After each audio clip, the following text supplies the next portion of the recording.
नमस्कार साथियों, मैं मनीष कुमार शर्मा स्वागत करता हूं आपका एक बार फिर यादबेन स्मार्ट क्लासेस पर, जिस पर आप एसएससी और यूपी पुलिस की तैयारी कर रहे हैं। दोस्तों, जैसा कि पता है शाम के 6 बज चुके हैं और 6 बजे आपका एक सेशन स्टार्ट होता है जिसका नाम है एनसीईआरटी ज्योग्राफी, जो कि मेरे द्वारा एनसीईआरटी के थ्रू ज्योग्राफी पढ़ाई जा रही है, जिसमें मैं आपको कुछ चैप्टर कंप्लीट करा चुका हूँ। आपकी लास्ट क्लास में आपका ज्योग्राफी का क्लास 6 का 3rd चैप्टर कंप्लीट हुआ था, क्योंकि आपको पता है कि हमने जो स्टार्ट किया है वो बेस मजबूत करने के लिए क्लास 6 से स्टार्ट किया है।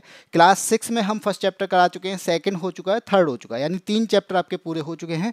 फोर्थ जो चैप्टर है क्लास 6 में एनसीईआरटी में, वो फोर्थ चैप्टर है आपका मानचित्र यानी मैप। तो आपको ये पता होना चाहिए कि इस वैसे अगर आप देखोगे तो इसको ये एग्जाम्स में आता है, लेकिन बहुत कम उसमें आता है। इसके बहुत कम क्वेश्चंस इनसे बनते हैं, लेकिन फिर भी अगर ये क्लास 4th का है, क्लास 6 का चैप्टर है, तो हम इसको पूरा कराने की कोशिश करेंगे। ठीक है, सबसे पहले मैं आपको सामने दिख रहा होगा, ये एनसीईआरटी की बुक है जिसमें 4th चैप्टर है आपका मानचित्र। ठीक, तो आप जो हमने इससे लास्ट चैप्टर में पढ़ा था, लास्ट चैप्टर में हमने क्या पढ़ा था? हमने पढ़ा था कि ग्लोब क्या होता है, और ग्लोब पर हमने लैटिट्यूड और लॉन्गिट्यूड बनाए थे, क्योंकि जब भी हम किसी की स्टडी करते हैं तो सबसे पहले उसकी शेप के बारे में जानना चाहते हैं, और शेप के जानने के हमारे पास में कुछ पैरामीटर होते हैं, और उन्हीं पैरामीटर में यानी अर्थ की शेप के पैरामीटर में हमारे पास में 2 पैरामीटर थे, जिसका नाम था लैंगिट्यूड और लैटिट्यूड। ठीक है, लॉन्गिट्यूड और लैटिट्यूड, अक्षांश और देशांतर। हमने इसके थ्रू हमने क्या किया था, अर्थ की शेप को भी जाना था जो कि जियोइड होती है। इसके अलावा हमने वहाँ पे जाना था कि प्लेस कैसे पता करते हैं, ये कोऑर्डिनेट कैसे बनते हैं। इसके अलावा यहाँ पे टाइम जोन कैसे बनता है, हमारा भारत का कितना टाइम 0 डिग्री से कितना आगे है। तो ये सारी चीज़ें हमने पिछले चैप्टर में पढ़ी थी। ठीक है, अब जो इसमें लिखा हुआ है यहाँ पे आपको दिखाई दे रहा होगा कि यहाँ पे हम क्या पढ़ने वाले हैं। तो सबसे पहले मैं आपको बता दूं कि हम मैप पढ़ने वाले हैं, यानी जो मैप है, इस मैप के बारे में जानना चाहेंगे। सबसे पहले मैं क्या बताना चाहूँगा कि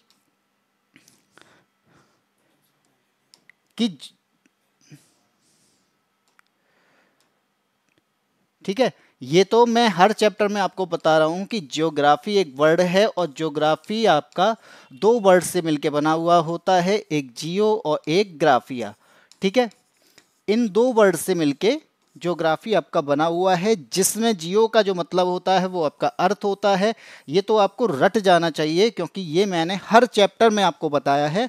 और ग्राफिया का यहाँ पे जो मतलब होता है, उसका मतलब है यहाँ पे स्टडी। ठीक है, इसका मतलब क्या है यहाँ पे? स्टडी। अब स्टडी का मतलब क्या है कि हम किसी की स्टडी करते हैं, तो स्टडी करने के लिए हमारे पास में क्या होते हैं? कुछ पैरामीटर होते हैं, और वो पैरामीटर क्या होते हैं, जैसे हिंदी में कहते हैं हम परिमाण। तो हमारे पास में कुछ पैरामीटर होंगे, और उन पैरामीटर को क्या किया हमने, उन पैरामीटर से पढ़ना स्टार्ट किया, और उन पैरामीटर में हमें क्या क्या मिला? लैटिट्यूड और लॉन्गिट्यूड, जिसे हम कहते हैं अक्षांश और देशांतर। ठीक है, राइटिंग थोड़ा सा आप समझ लेना, लेकिन मैंने ठीक लिखा है, फिर भी सामने आपको समझ में आए। यानी ज्योग्राफी वर्ड है। हाँ, इसका ज्योग्राफी जो है वो दो वर्ड से मिलकर बना है, जिसे ग्रीक भाषा के वर्ड बोलते हैं जियो और ग्राफिया। जियो का मतलब होता है अर्थ, और ग्राफिया का यहाँ पे क्या मतलब है? स्टडी, यानी पृथ्वी के बारे में अध्ययन करना। लेकिन पृथ्वी के बारे में अध्ययन करने के लिए हमारे पास में कुछ पैरामीटर्स होने चाहिए।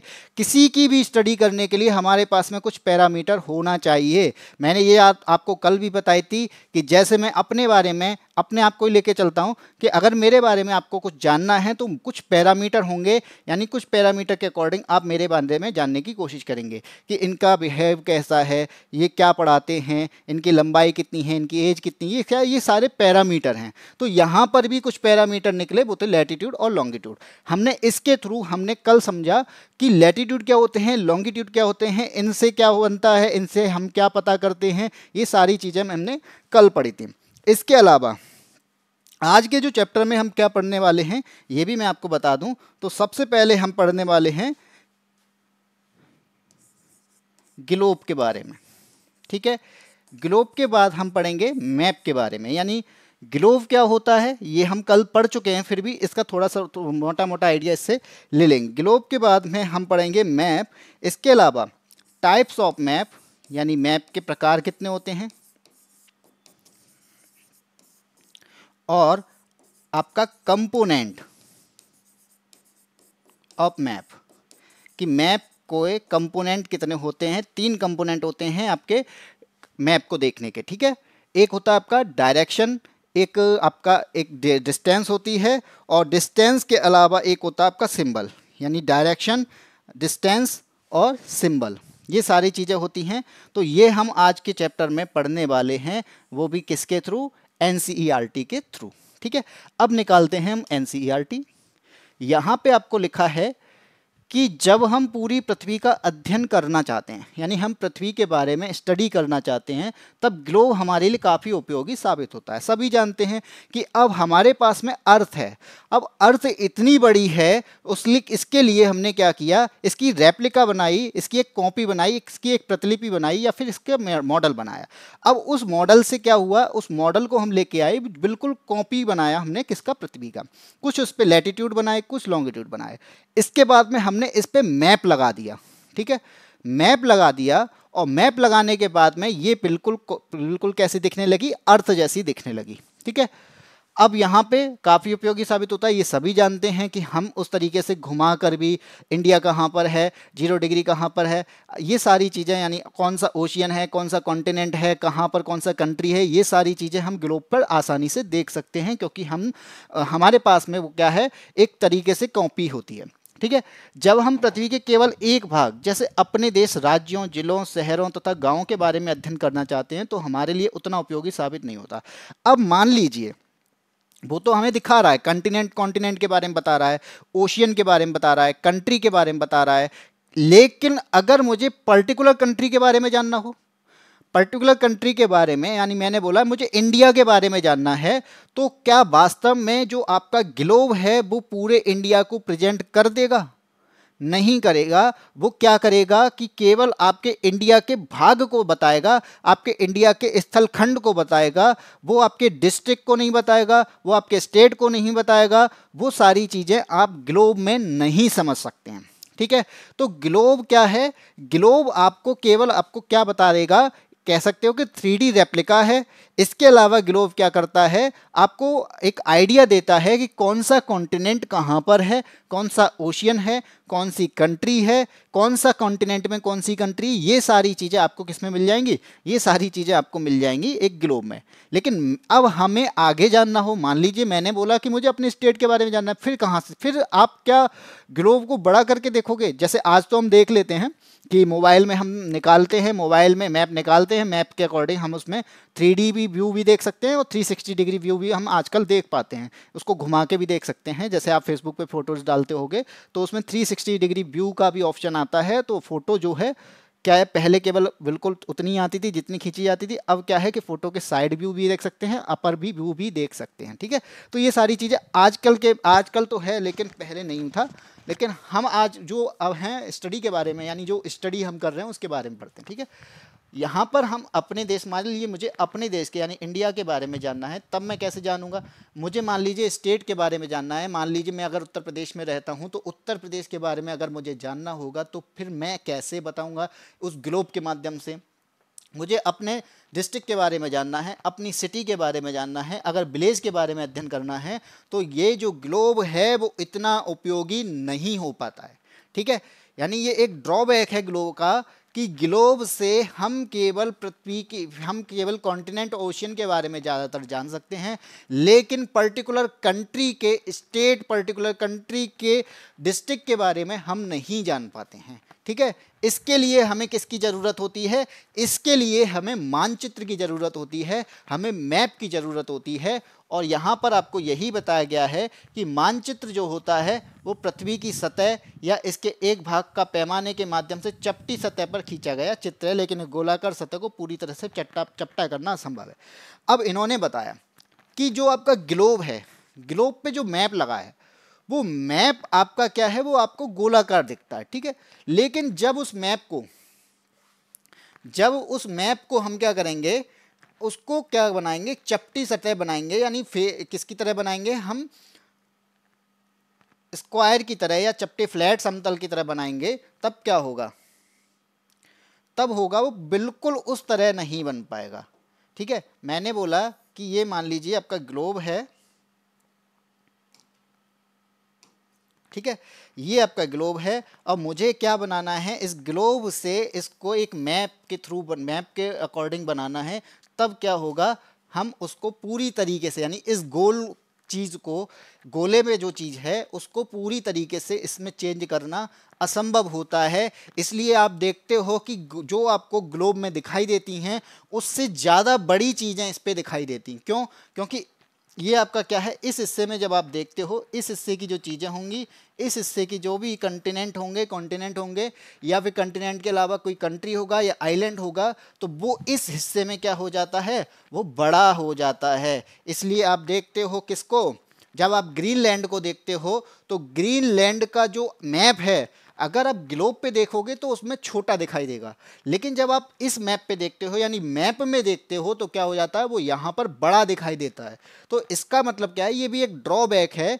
क्यों? लेकिन क्या है कि इसको इस पे उतारना पूरी तरीके से असंभव होता है, जिस वजह, यानी पूरी तरीके से सही नहीं हो पाता। तो उससे क्या होता है कि हम यहाँ पे थोड़ा इसको बड़ा करके दिखा देते हैं, क्योंकि उनको रिप्रेजेंट भी तो करना होता है, उस रिप्रेजेंटेशन में वो थोड़ा सा बड़ा हो जाता है। यही चीज़ आपको किस में बताई गई है, यही चीज़ आपको इस बुक में बताई गई है कि जो आपको यहाँ पर दिया गया है, एक भाग का पैमाने के माध्यम से चपटी सतह पर खींचा गया चित्र होता है, यानी जो आपका ग्लोब का जो मैप होता है, ग्लोब पर जो बना हुआ होता है, उस चीज़ को एक स्क्वायर रूप में या फिर एक उसको रेक्टेंगल रूप में लेके आना, वो थोड़ा सा, उसमें थोड़े से ड्रॉबैक आ जाते हैं। ठीक है, अब मानचित्र करता क्या है, हमारी ज़रूरतों को, यानी कुछ मानचित्र एक छोटे क्षेत्र को एवं कुछ तथ्यों को दर्शाते हैं। ये एक छोटे से क्षेत्र को दर्शाते हैं। मैं आपको थोड़ा सा इसके बारे में बता देता हूँ कि मानचित्र करता क्या है। आपने देखा, आपने ग्लोब के बारे में समझा, ठीक है। अब आपने ग्लोब के बारे में समझा, ये क्या था, मैप होता क्या है, रिप्रेजेंटेशन ऑफ अर्थ सरफेस। ठीक है, क्या है, रिप्रेजेंटेशन है किसकी, अर्थ सरफेस का, अर्थ की सरफेस का एक रिप्रेजेंटेशन है, क्या, मैप कहलाता है। मैप क्या है, ग्लोब का जो भी आपको ग्लोब पे जो मैप दिखा गया है, ग्लोब पे जो भी चीज़ें होती हैं या फिर अर्थ की जो चीज़ें होती हैं, उनका रिप्रेजेंटेशन है, यानी सरफेस का, अर्थ की सरफेस का एक रिप्रेजेंटेशन है, उसे ही हमने यहाँ पे मैप बोला है। ठीक है, मैप ऑफ ग्लोब में फ़र्क क्या होता है, डिफरेंस क्या होता है कि मैप जो होता है उसको हम आसानी से कहीं भी निकाल के देख सकते हैं। मान लीजिए मैं कोई एक पेज लेके आता हूँ, मान लो मेरे पास में अभी यहाँ पे पेज होगा,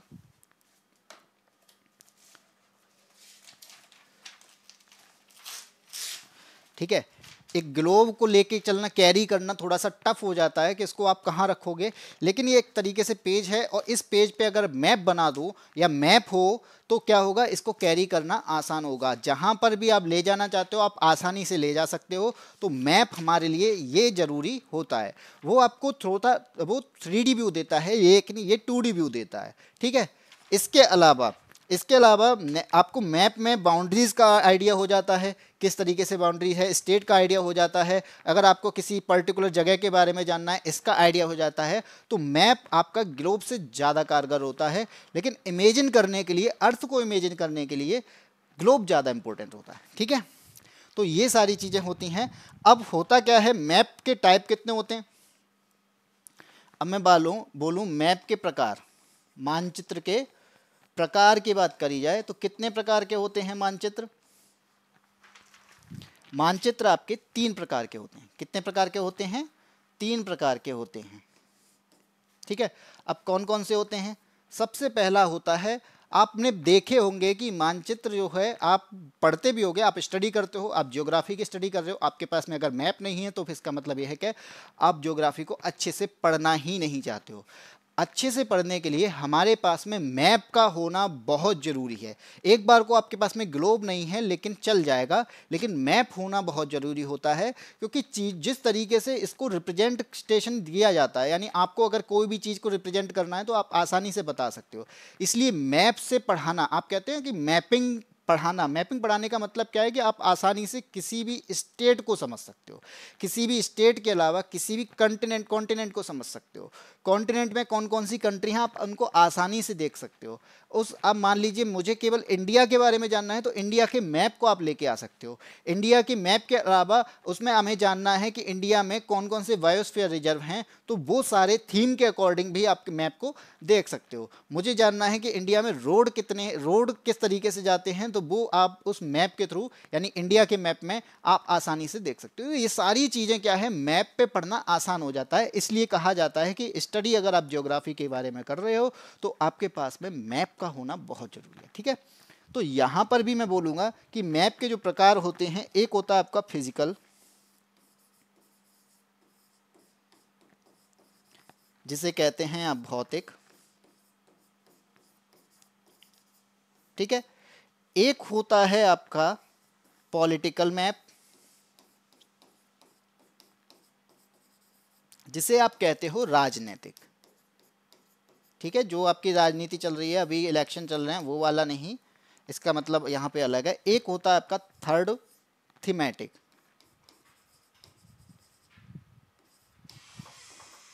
ठीक है, इसका मतलब होता है, इसको हिंदी में भी थीमेटिक ही बोलते हैं। ठीक है, तो यहाँ पर आपको ये तीन चीज़ें दिखेंगी, यानी मैप के जो प्रकार होते हैं वो आपके कितने होते हैं, तीन टाइप के होते हैं। एक होता है आपका फिजिकल मैप, दूसरा होता है आपका पॉलिटिकल मैप, और एक होता है थीमेटिक मैप, यानी भौतिक मानचित्र और राजनीतिक मानचित्र और थीमेटिक मानचित्र। यहाँ पर फिजिकल की बात करेंगे तो फिजिकल में आपका क्या आता है, जो नेचुरल फीचर्स होते हैं, यानी अर्थ के या फिर किसी कॉन्टिनेंट के या फिर किसी स्टेट के या फिर किसी कंट्री के जो फिजिकल फीचर्स होते हैं वो यहाँ पर शो होते हैं। भौतिकी में यानी भौतिक मानचित्र में वो शो होते हैं। जैसे आपका नेचुरल में आपका क्या आता है, मान लीजिए कोई रिवर है, नदी के बारे में मान लीजिए रिवर, मुझे अगर रिवर क्या है, एक नेचुरल फीचर्स है, किसका, एक अर्थ का नेचुरल फीचर्स कौन सा आपका रिवर, या फिर किसी कंटिनेंट के बारे में पढ़ रहे हैं, कंटिनेंट के अलावा आप किसी कंट्री के बारे में पढ़ रहे हैं, वहाँ पर भी आप कंट्री का अगर फिजिकल मैप लेते हो तो आपको वहाँ पर क्या शो होगा, आपको माउंटेन शो होंगे, रिवर शो होंगी।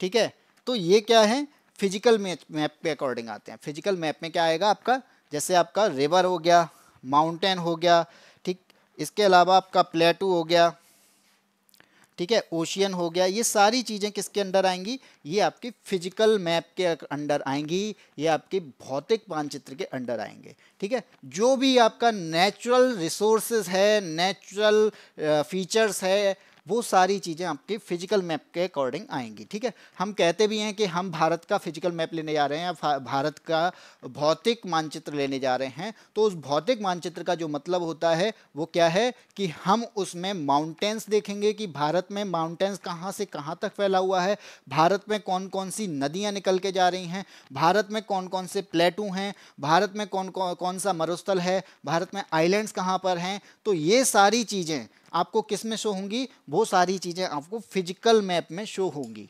ठीक है, अब मैं बोलूँ कि पॉलिटिकल मैप क्या है, यहाँ पे क्या होगा, राजनीति के बारे में बात होगी, नहीं, ये राजनीतिक का यहाँ पे सीधा सीधा मतलब है कि अगर मुझे किसी सिटी के बारे में जानना है, ठीक है, मुझे अपनी सिटी के बारे में जानना है, किसी टाउन के बारे में जानना है, किसी विलेज के बारे में जानना है, मान लीजिए मुझे स्टेट के बारे में जानना है, उनकी बाउंड्रीज के बारे में जानना है, तो क्या होगा,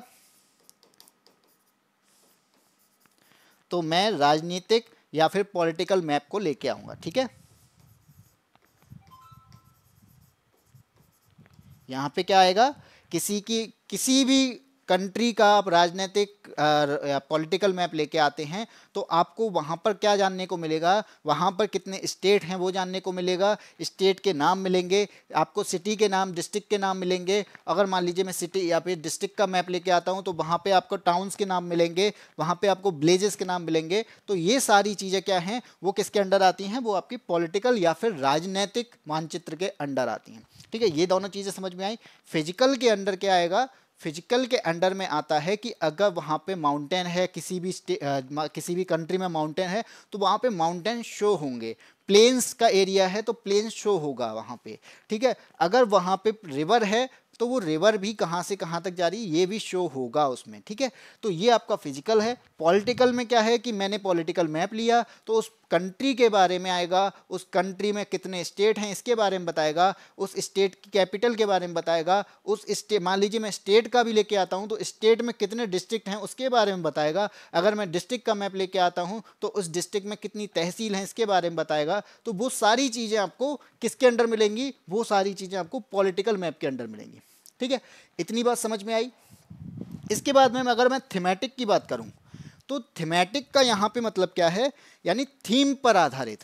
थीमेटिक का यहाँ पे क्या मतलब है, थीम पर आधारित होना चाहिए। अब थीम क्या है, मान लीजिए मैं केवल रिवर देखना चाहता हूँ, ठीक है, तो आप एक मैप लेंगे रिवर जिसमें रिवर ही रिवर आपको दिखाई जाएंगी, उसमें कुछ भी और शो नहीं होगा कि यहाँ पे आपका माउंटेन है या फिर आपका प्लेटू है, वहाँ पे आपको रिवर शो होंगी कि यहाँ से यहाँ तक आपकी रिवर लेके जा रही है। अगर मान लीजिए मैं रोड की बात करता हूँ, रोड लेके आता हूँ कि रोड का थीमेटिक यानी रोड की एक मैप थीमेटिक मैप लेके आऊँगा तो वहाँ पे रोड आपको शो होंगे, ठीक।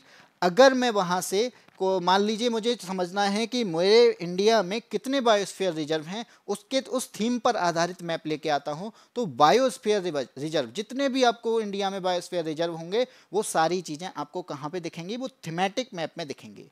अगर मुझे जानना है जंगल कहाँ पे, वो कहाँ, वो सारी चीज़ें यानी किसी थीम पर आधारित मैप होगा उसे हम थीमेटिक कहेंगे।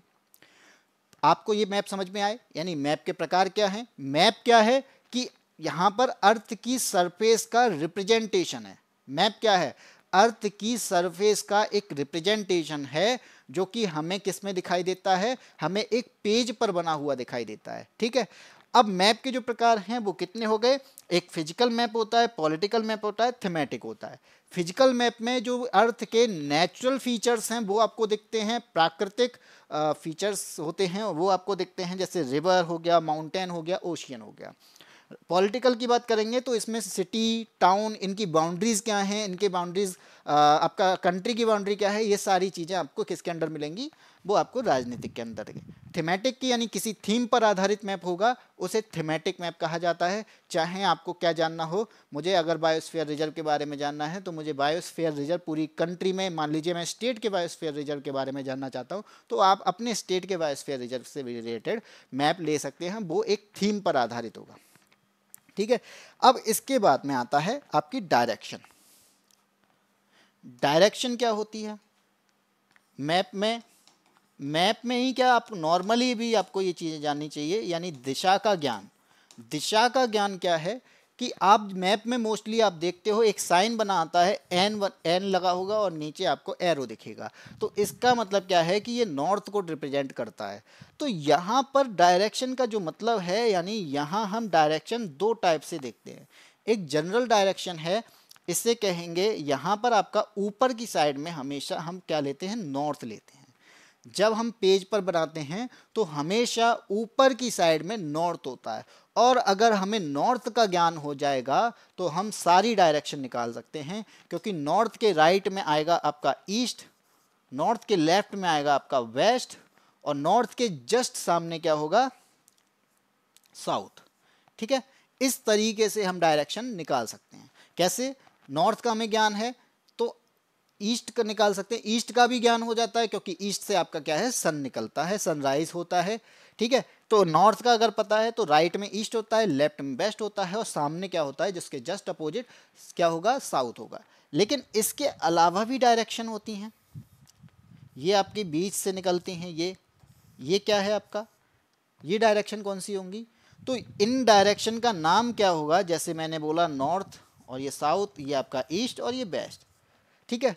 अगर ये नॉर्थ और वेस्ट के बीच में है तो इस डायरेक्शन का नाम क्या होगा, नॉर्थ वेस्ट, ठीक है। इस डायरेक्शन का नाम क्या है, नॉर्थ वेस्ट। अगर ये नॉर्थ और ईस्ट के बीच में है तो इस डायरेक्शन का नाम क्या होगा, नॉर्थ ईस्ट। जैसे आप देखते हो अपने इंडिया में नॉर्थ ईस्टर्न स्टेट हैं, तो इसका मतलब क्या है कि अपने इंडिया में यानी इनकी जो लोकेशन है, इनकी जो डायरेक्शन है वो नॉर्थ ईस्ट में है। जितने भी नॉर्थ ईस्टर्न स्टेट हैं उसका मतलब क्या है कि उनकी डायरेक्शन क्या है, नॉर्थ ईस्ट में है। अब यहाँ से बात करें साउथ ईस्ट, ये क्या बनेगा, बीच में है यानी साउथ ईस्ट, और ये क्या बनेगा, साउथ वेस्ट, ठीक है। साउथ और वेस्ट के बीच में, तो ये साउथ वेस्ट बनेगा। तो आपके यहाँ पे जो मानसून आता है वो आपका कहाँ से आता है, साउथ वेस्ट से आता है। तो ये सारी चीज़ें कैसे पता चलती हैं, इन्हीं डायरेक्शन से पता चलती हैं, ऊपर नॉर्थ, नीचे साउथ, आपका राइट में ईस्ट और लेफ्ट में वेस्ट होता है। तो ये आपका दिशा का ज्ञान होता है, ठीक है। अब आते हैं हम फिर से एनसीईआरटी पे, आइए।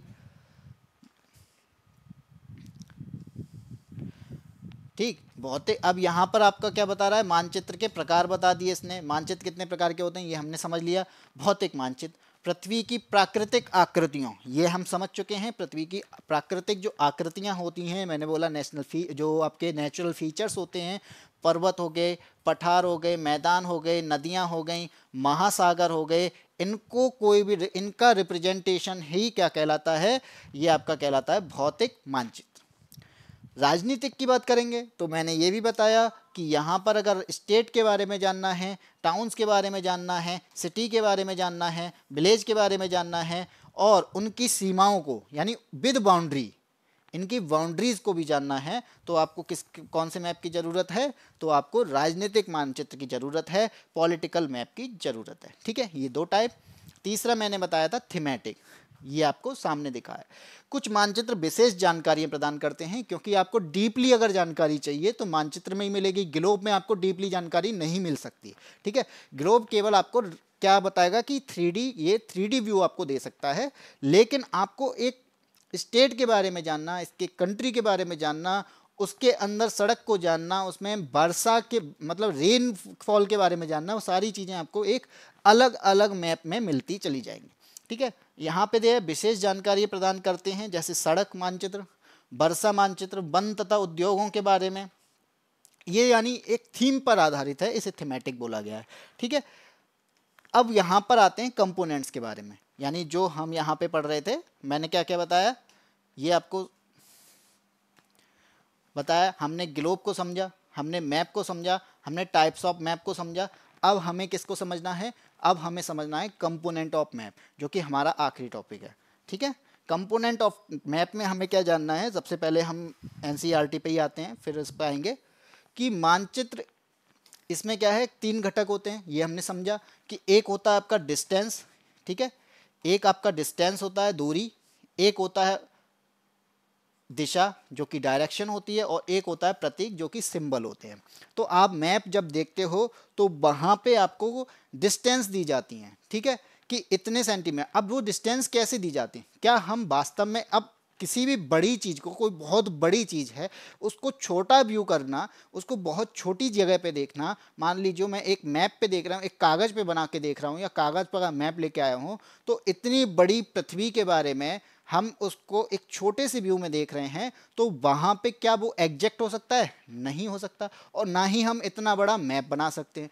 तो क्या करते हैं, हम यहाँ पर कुछ चीज़ों को मानते हैं। मानने का मतलब यहाँ पे क्या है कि अब उनका सही व्यू तो नहीं दे सकते हैं, तो क्या होगा, मैंने बोला कि मुझे अगर 500 मीटर के बारे में या 500 किलोमीटर को रिप्रेजेंट करना है, तो मैं क्या करूँगा, वहाँ पे एक स्केल लूँगा, और उस स्केल के आधार पे मैं उसकी दूरी को या उसकी डिस्टेंस को बताऊंगा। अब कैसे, मैंने बोला कि यहाँ पर जो 1 सेंटीमीटर का जो मतलब है, उसका मतलब है 500 किलोमीटर, ठीक है। तो वहाँ पर जो आपको मैप में स्केल दिखते हैं, तो आप जब भी मैप देखोगे तो मैप में स्केल लिखे होते हैं कि यहाँ पर इतने सेंटीमीटर का मतलब ये है। तो यही चीज़ आपको यहाँ पे बताई गई है कि इनको एग्जैक्ट नहीं बता सकते, तो हम क्या करते हैं, एक स्केल को मानते हैं कि 1 सेंटीमीटर का मतलब यहाँ पर 500 किलोमीटर के बराबर है। तो उस आधार पर इस मैप को बनाया गया है, इसकी जो दूरी है इसको इस आधार पर यहाँ पे दिखाया गया है, ठीक है। तो यही चीज़ आपको यहाँ पे समझनी है कि ये स्केल का मतलब क्या है। यहाँ पे बोला गया है, मानचित्र एक आरेखन होता है जो कि पूरे विश्व या उसके एक भाग को छोटा कर कागज के एक पन्ने पर दर्शाता है, ठीक है। यानी पूरे विश्व को एक छोटे से कागज पर दर्शाना है। अब क्या होगा, तो ये कह सकते हैं कि मानचित्र छोटे पैमाने पर खींचे जाते हैं, यानी उसका स्केल जो होगा वो छोटा ही होगा, क्योंकि इतना बड़ी पृथ्वी है, उसको एक छोटे से कागज़ पर हम अगर बना रहे हैं तो इसका मतलब क्या है कि उसका मैप बना रहे हैं, तो मैप बनाने के लिए उसका स्केल क्या होगा, वो छोटा होगा, व्यू छोटा करना पड़ेगा। तो लेकिन इसे इतनी सावधानी से छोटा किया जाता है ताकि स्थानों के बीच की दूरी वास्तविक रहे। तो इसका मतलब यह है कि भले ही उसको एग्जैक्ट नहीं बना सकते, लेकिन हम उसको इस तरीके से बनाते हैं कि दूरियां भी क्या हो, वो वास्तविक ही लगें। यानी मैंने बताया कि आपका जो 1 सेंटीमीटर है वो 500 किलोमीटर के बराबर मैंने माना है, तो वो वास्तविक लगना चाहिए कि 2 सेंटीमीटर 1000 किलोमीटर, यानी इस तरीके से ही उन दोनों के बीच में डायरेक्शन या दूरियों को दिखाया जाता है। ठीक है, यह तभी संभव हो सकता है जब कागज पर एक छोटी दूरी स्थल की बड़ी दूरी को व्यक्त करती हो। वही मैंने बताया, छोटी दूरी स्थल की बड़ी दूरी को, यानी 1 सेंटीमीटर को मैंने कितना माना, 1 सेंटीमीटर मैं मान रहा हूँ, लेकिन जरूरी नहीं 1 सेंटीमीटर ही हो, कहीं कहीं पे आपको दिखेगा कि 2 सेंटीमीटर बराबर 500 किलोमीटर दिया है, 2 सेंटीमीटर बराबर हो सकता है कि 100 किलोमीटर दिया है। तो ये जरूरी नहीं है जो मैं बोल रहा हूँ वही हो, ये आपके मैप पे लिखा होता है कि उस मैप के नीचे आपको लिखा होगा कि इतने सेंटीमीटर इक्वल इतने किलोमीटर है। ठीक है, इस उद्देश्य के लिए एक पैमाना चुना जाता है। पैमाना स्थल पर वास्तविक दूरी मानचित्र पर दिखाई गई दूरी के बीच का अनुपात होता है। उदाहरण के लिए आपके विद्यालय एवं आपके घर के बीच की दूरी 10 किलोमीटर है, जिसे मानचित्र पर 2 सेंटीमीटर की दूरी से व्यक्त किया जाता है। 10 किलोमीटर को यहाँ पे 2 सेंटीमीटर के लिए दर्शाया गया। ठीक है, इसका अभिप्राय है कि मानचित्र का 1 सेंटीमीटर स्थल के 5 किलोमीटर को दर्शाएगा। तो यहाँ पर ये सारी चीज़ें मैंने आपको बता दी। बड़े क्षेत्रफल वाले भागों, अब आती है महाद्वीप या देशों के कागज पर दिखाना होता है, तब हम लोग छोटे पैमाने का उपयोग करते हैं। उदाहरण के लिए मानचित्र पर 5 सेंटीमीटर स्थल के 500 किलोमीटर को दर्शाता है। ये सारी चीज़ें मैंने बता दी। अगर हम छोटी चीज़ों को दिखा रहे हैं तो उसमें छोटा पैमाना लेंगे। ठीक है, तो यहाँ पे बड़े पैमाने को बड़ा पैमाना लेंगे। यहाँ पे क्या होगा, 5 सेंटीमीटर को 500 किलोमीटर मानेंगे। तो ठीक है, ये सारी चीज़ें आपको इसमें दिखाई गई हैं। तो ये आपका हो गया ये डिस्टेंस के बारे में। डायरेक्शन मैंने आपको बता दी। अब यहाँ पर आपको ये दिखा है, ये चीज़ें दिखती हैं। चलिए डायरेक्शन को पढ़ते हैं। डायरेक्शन हम देख ही चुके, इसे कहते हैं प्रधान दिक बिंदु। ये आपका दिक सूचक कहलाता है, या कंपास बोलते हैं इसे इंग्लिश में, जो कि आपको मोस्टली नॉर्थ को ही दिखाता है। ठीक है, इसके बाद में ये आपका दिक सूचक है, जिसे कहते हैं, जो मैंने आपको डायरेक्शन बताई, उत्तर दक्षिण पूरब पश्चिम, और बीच की जो है उत्तर पश्चिम, ये आपका उत्तर पूर्व, ये आपका उत्तर पश्चिम। ठीक है, और ये आपका दक्षिण पश्चिम, और ये आपका दक्षिण पूर्व। अब यहाँ पर आप देखोगे कि अधिकतर मानचित्रों में ऊपर दाहिनी तरफ निशान बना होता है कि ऊपर अक्षर उत्तर लिखा होगा। यानी आप देखोगे तो क्या होता है, मोस्टली आपका मैंने बताया था नॉर्थ लिखा होता है और डायरेक्शन दी होती है। इसका मतलब होता है कि यहाँ पर नॉर्थ है। ठीक है, इसे उत्तर रेखा कहा जाता है। जब आप उत्तर के बारे में जानते हैं तो आप सारी ही दिशाओं को जान सकते हैं। ठीक है, पूर्व पश्चिम दक्षिण बारे में आप आसानी से बता सकते हैं। इसे वे प्रधान दिक बिंदु कहे जाते हैं, ये तो आप जानते ही, अभी मैंने बता ही दिया। ठीक, तो ये तो आपकी डायरेक्शन हो गई। इसके बाद आता है प्रतीक, सिंबल। सिंबल्स क्या होते हैं, यानी किसी भी मानचित्र का ये तीसरा प्रमुख कंपोनेंट है। यानी हम जब मानचित्र देख रहे होंगे तो उस मानचित्र में आपको क्या दिखेगा, डिस्टेंस, डायरेक्शन और सिंबल। ठीक है, दूरी और दिशा, इसके अलावा प्रतीक। तो कुछ प्रतीक बनाए जाते हैं। अब प्रतीक का यहाँ पे क्या मतलब है, सिंबल्स का क्या मतलब है, तो आप देखते हो सिंबल्स का यूज होता है। तो अब जब मैप लेके आओगे तो आप देखोगे कि सिंबल्स का यूज होता है, कलर का यूज होता है। अगर ब्राउन कलर का यूज हुआ है तो उस ब्राउन कलर का यहाँ पे क्या मतलब होता है, उस ब्राउन कलर का मतलब होता है माउंटेन के बारे में बात हो रही है, पर्वतों के बारे में बात हो रही है। अगर मैं वहाँ पे ब्लू लाइन का यूज कर रहा हूँ, ब्लू लाइन का यूज कर रहा हूं, तो इसका मतलब है वहां पे किसके बारे में बात हो रही है, रिवर के बारे में बात हो रही है। ठीक, अगर इसके अलावा मैं येलो लाइन का या येलो कलर का यूज कर रहा हूं तो इसका मतलब है कि वहां पे प्लेटू के बारे में जानकारी दे रहा है। ठीक है, येलो के अलावा मान लीजिए मैं यहाँ पे ग्रीन का यूज करूं तो इसका मतलब क्या है कि वो प्लेन्स के बारे में बता रहा है। ठीक है, तो इस तरीके से ये सारी क्या चीज़ें हैं, यूनिवर्सल चीज़ें हैं। यानी जो सिंबल्स बनाए जाते हैं वो इस तरीके से बनाए जाते हैं कि वो यूनिवर्सल रहें, क्योंकि किसी भी कंट्री का कोई भी व्यक्ति अगर मैप देखता है तो उसे लैंग्वेज प्रॉब्लम ना हो, इसलिए ये सिंबल्स उसको ये दिखाते हैं कि आप अगर इस जगह जा रहे हो, वहाँ पे आपको ब्राउन कलर दिख रहा है, किसी भी मैप में आपको ब्राउन कलर दिख रहा है, तो वहाँ पर आपके पर्वत स्टार्ट होते हैं कि उस जगह पर आपको क्या मिलेंगे, पर्वत मिलेंगे। अगर उस जगह पर आपको ग्रीन कलर शो होता है तो वहाँ पर आपको घास के मैदान मिलने वाले हैं। तो ये सारी चीज़ें आपको क्या मिलेंगी, मैप पर देखने को मिलती हैं, ये सिंबल्स भी आपको मैप पर देखने को मिलते हैं। तो इसका एक सीधा सीधा सा ये मतलब है कि कोई भी व्यक्ति उसको देख के पहचान सकता है अगर उन्हें सिंबल्स के बारे में वहाँ पे नॉलेज हो, क्योंकि सिंबल्स भी उसमें दिए जाते हैं कि इस सिंबल्स का यूज हमने इस चीज़ के लिए किया है। ठीक है, कभी कभी कलर का यूज कर लेते हैं हम लोग। जब मैप बनाते हैं तो हम किसी भी चीज़ का, मान लीजिए मैंने बोला सर्कल को हमने कुछ मान लिया, सर्कल को मैंने मान लिया स्कूल, ठीक है। आपका ये जो है रेक्टेंगल है, उस रेक्टेंगल को मैंने मान लिया रोड, ठीक। तो ये क्या है, ये मैं जब मैप बनाऊंगा तो ये इस तरीके से प्रतीक यानी सिंबल्स का यूज करके वहाँ पे मैं बना सकता हूँ, ठीक। ये लिए अब दिया है कि वास्तविक आकार एवं प्रकार में विभिन्न आकृतियों, जैसे भवनों को दर्शाना हो, सड़कों को दर्शाना हो, पुल को दर्शाना हो, पेड़ को दर्शाना हो, रेल की पटरी को दर्शाना हो, कुएं को प्रेजेंट करना हो, तो इनको दिखाना संभव नहीं है। अब मैं वहाँ पे ड्रॉ तो करूँगा नहीं, मैं मैप पे ऐसा तो नहीं है कि मैं कुएं को बनाऊंगा, कि मैं ट्रेन बनाऊंगा, या फिर मैं वहाँ पे मैं बस को बनाऊंगा। तो क्या करता हूँ मैं, वहाँ पर इनके सिंबल्स का यूज कर लेता हूँ। क्या कर लेता हूँ मैं, इनके सिंबल्स बना लेता हूँ। जैसे मैंने अभी बताया कि मैंने रोड के लिए एक सीधी पट्टी ले ली, ठीक है, ट्रेन के लिए मैंने डबल पट्टी ले ली, इस टाइप से मैं बना सकता हूँ। लेकिन हमने इस मैप के लिए क्या किया है, यूनिवर्सल चीज़ें रहें, यानी कहीं भी किसी भी कंट्री का व्यक्ति देख सके, उसके लिए कुछ चीज़ क्या किए हैं, वो सिंबल्स हमने यूनिवर्सल बना रखे हैं जो कि हर व्यक्ति इसको देख सके, ठीक है। ये प्रतीक कम स्थान में अधिक जानकारी प्रदान करते हैं। हम सिंबल्स बनाते क्यों हैं ये भी हमें पता है, क्योंकि अगर मैं वहाँ पर ट्रेन बनाने लग जाऊँ तो क्या होगा, पेज तो इतना ही है, मुझे एक जगह की ट्रेन तो दिखानी नहीं है, मुझे पूरी पटरियाँ दिखानी है कि इंडिया में या किसी भी जगह पर, किसी भी स्टेट की बात करते हैं या किसी भी कंट्री की बात करते हैं, किसी भी सिटी की बात करते हैं, तो उस सिटी के मैप में मुझे ट्रेन्स की जानकारी देनी है, पटरियों की जानकारी देनी है, स्टेशन की जानकारी देनी है। तो मैं उस वे में उसको बताऊं कि वो क्या है, पूरी तरीके से बता सकें, ठीक है। अब वहाँ पे ड्राइंग करने से बेटर है कि मैं सिंबल्स, उन छोटे सिंबल्स से उन चीज़ों की जानकारी दे सकूं, ठीक है। इसलिए कम स्थान घेरते हैं और कम स्थान में अधिक जानकारी हमको प्रोवाइड कराते हैं, अधिक इन्फॉर्मेशन देते हैं।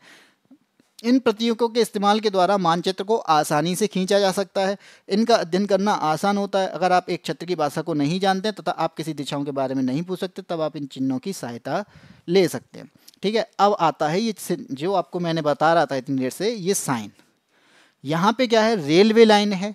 अगर आपको रेलवे लाइन को प्रेजेंट करना है तो अब रेलवे लाइन में भी आपको पता है कि बड़ी लाइन, मीटर लाइन और रेलवे स्टेशन इस तरीके से प्रेजेंट किया जाता है। बड़ी लाइन को प्रेजेंट करने के लिए हमने क्या किया, ये आपको दिख रहा है, बड़ी लाइन को प्रेजेंट करने के लिए हमने इस तरीके के सिंबल का यूज किया है, ठीक है। ये मोटा आपको दिख रहा है, ये मोटा सा रहेगा जिसमें बीच में आपको 2 डैश दिख रहे हैं।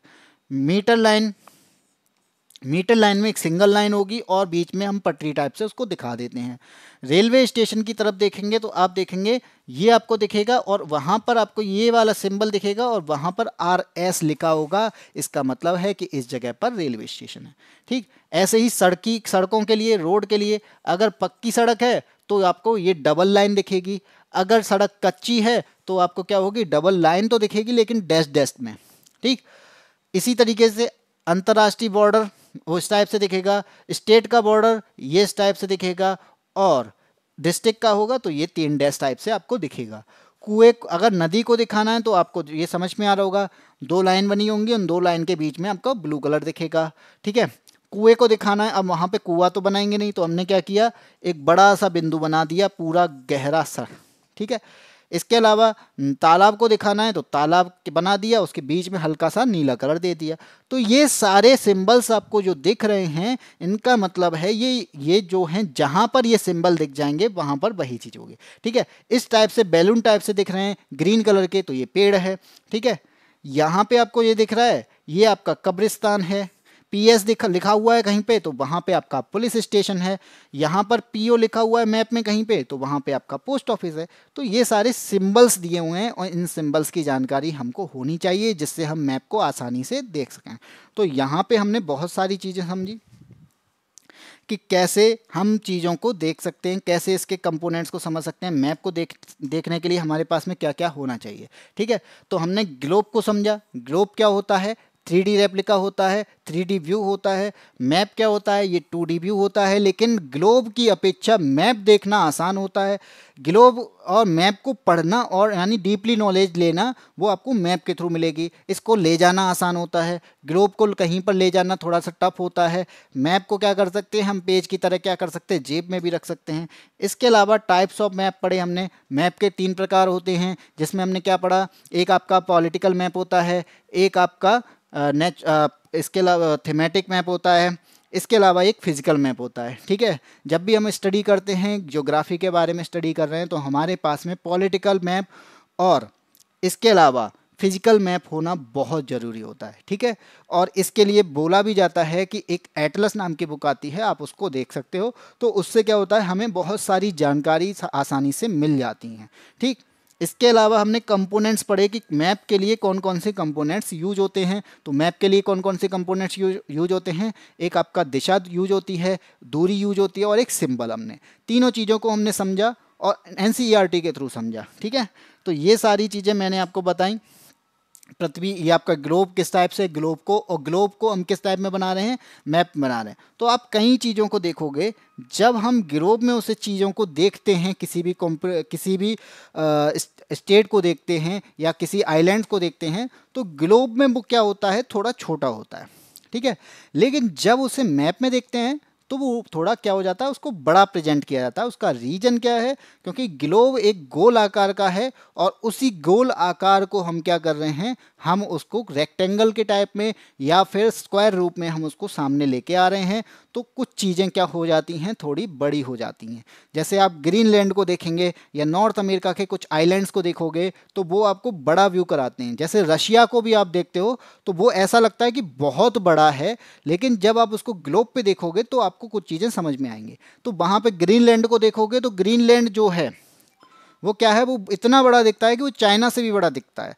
तो क्या वास्तव में चाइना से बड़ा है? वो नहीं है, वो केवल रिप्रेजेंटेशन है कि हम उनको रिप्रेजेंट करने के लिए वहाँ पर थोड़ा बड़ा दिखाते हैं, जिससे डायरेक्शन, डिस्टेंस, ये सारी चीज़ें कवर की जा सके। ठीक है, उस जगह पर तो वो सारी चीज़ें वहाँ पे कवर की जाती हैं। तो बाकी चीज़ें हमने डायरेक्शन को भी समझा कि डायरेक्शन कैसे देखते हैं, तो ये सारा ये हम समझ चुके हैं। इसके अलावा जो भी आपका इसमें डाउट है, क्योंकि ये चैप्टर समझ यानी स्टडी से ज़्यादा, यानी जो आपके एग्जाम्स से ज़्यादा ये खुद को जानना ज़्यादा ज़रूरी होता है, इसलिए ये चैप्टर इसमें दिया गया था। एग्जाम में भी कभी कभी इससे रिलेटेड कुछ क्वेश्चंस पूछ लिए जाते हैं, तो इसलिए ये इम्पोर्टेंट बनता है। बाकी इतना इम्पोर्टेंट नहीं था, लेकिन मैंने आपको इसलिए कराया क्योंकि ये NCERT में है, तो इसको भी पढ़ना ज़रूरी है। और यहाँ पर इसकी थोड़ी सी नॉलेज लेना भी इतना ज़रूरी है कि आगे हमें ये काम आ सके। ठीक है, क्योंकि जब भी आप मैप को देखोगे, क्योंकि मैप ज्योग्राफी में पढ़ना होता है, और पढ़ने के लिए हमारे पास में क्या होगा कि थोड़ी सी जानकारी होना ज़रूरी है कि किस सिंबल का यूज किस लिए किया गया है, वहाँ पे पॉलिटिकल का मतलब क्या है, आपका राजनीतिक का क्या मतलब है, ये सारी चीज़ें। ठीक है, तो आज की क्लास में हम इतना ही रखते हैं। बाकी आपको जो है ये क्लास जो है रोज़ाना शाम को 6 बजे मिलती है, यानी NCERT के थ्रू जो भी क्लासेस हो रही हैं, ज्योग्राफी की क्लासेस चल रही हैं, वो क्लास 6 से लेकर क्लास 12 तक की चलेंगी, जिसमें अभी क्लास 6 चल रही है और 4th चैप्टर आज मैंने कंप्लीट किया है। इसके बाद 5th चैप्टर होगा, वो भी आपका मंडे को होगा। तो ऐसे ही आपको ये सारी क्लासेस मिलेंगी। आपको क्या करना है, ये चैनल को सब्सक्राइब करना है, जिससे आपकी ये नॉलेज को बढ़ाया जा सके, आप एग्जाम की तैयारी कर सकें। आपको सारी चीज़ें मिल रही हैं। सुबह आपको 8 बजे मेरे द्वारा साइंस पढ़ाई जा रही है, जिसमें मैं फिजिक्स पढ़ा रहा हूँ। उसके बाद में आपको 9 बजे यानी सुबह 9 बजे आपको स्टैटिक की क्लास मिलती है, और मंडे से आपको प्रॉपर वे में रीजनिंग और हिंदी की क्लासेस मिलने वाली हैं। शाम को 6 बजे मेरे द्वारा आपको ज्योग्राफी कराई जाती है। इसके बाद में आपको मैथ्स के मॉक टेस्ट और GS के मॉक टेस्ट कराए जाते हैं, जो कि रात को 8 बजे और 9 बजे होते हैं। ठीक है, तो ऐसे ही पढ़ने के लिए आपको क्या करना है, चैनल को सब्सक्राइब करना है और इस वीडियो को लाइक करना है और इसे शेयर करना है, ज़्यादा से ज़्यादा लोगों को शेयर करना है। ठीक है, तब तक के लिए जय हिंद।